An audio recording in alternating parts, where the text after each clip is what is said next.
ஒரு தலைவர்னா அது மருத்துவர் ஐயா அவர்கள் மட்டும்தான். மருத்துவர் ஐயா அவர்கள் மட்டும்தான். அவரை தவிர யாருக்கும் அந்த அதிகாரம் இல்லை என்பதுதான் நிதர்சனமான உண்மை. தேர்தல் கமிஷன் மாம்பழம் சின்னம் பாட்டாளி மகிழ்ச்சிக்கு கொடுத்திருக்குதுன்னு சொல்லியிருக்காங்க. உண்மைதான், அதை நாங்கள் மறுக்கல. பாட்டாளி மகிழ்ச்சி மாம்பழ சின்னத்தை கொடுத்திருக்காங்க.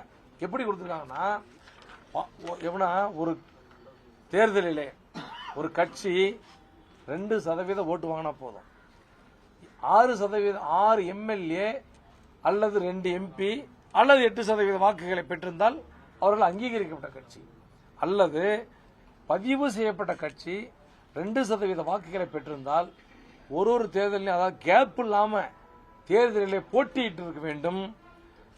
வருஷம் அந்த கட்சியின் சார்பில் நாங்க இந்த மாதிரி கட்சிக்கு உயிரோட்டமா வச்சிருக்கோங்கிற மாதிரி ஒரு மெமரண்டத்தை தேர்தல் கமிஷன் கொடுத்துட்டே இருக்கணும்.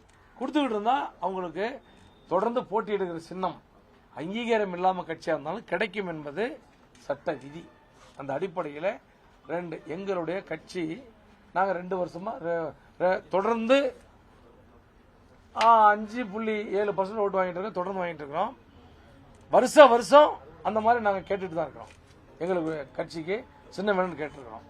அந்த அடிப்படையில் வழங்கப்பட்ட கடிதம் தான் இது. இதுல இன்னொரு ட்விஸ்ட் என்னன்னு பாத்தீங்கன்னா, மருத்துவர் ஐயா அவர்களுக்கே தெரியாம, கட்சியில யாருக்கிட்டையும் சொல்லாம 63 நாட்டு முத்து நாய்க்கன் பேர் தான் எங்களுடைய கட்சியினுடைய முகவரி. இந்த முகவரிய சதித்திட்டம் தீட்டி கட்சியை அபகரிக்கணுங்கிற திட்டத்தோடு ஒரு கூட்டம் 13 திலக் தேர்னு முகவரிக்கு மாத்திருக்கு. அது 13 திலக் தேர் யாருன்னா எங்க அண்ணன் அன்புமணி அவர்கள் வீடு. அந்த வீட்டுக்கு மாத்திருக்கிறாங்க. இது கட்சிக்காரர்கள் யாருக்கும் தெரியாது, மருத்துவர் நிறுவனர் ஐயாவுக்கும் தெரியாது, வேற எந்த பொறுப்பாளருக்கும் இது தெரியாது. இதுல அந்த காரணத்தினால தலைவர் பாட்டாளி மக்கள் கட்சி 63 நாட்டு முத்து நாயக்கன் தேர்வுக்கு பதிலாக தலைவர் பாட்டாளி மக்கள் கட்சி 13 திலக் தேர்னு அந்த முகவரிக்கு போயிருக்குது. ஆனா இதுல ஒரு உண்மை என்னன்னா, மருத்துவர் அண்ணன் அன்புமணி அவர்கள் தான் தலைவர் என்று இந்த கடிதத்தில் எங்க குறிப்பிட்டிருக்கிறது? எங்கேயுமே குறிப்பிடல.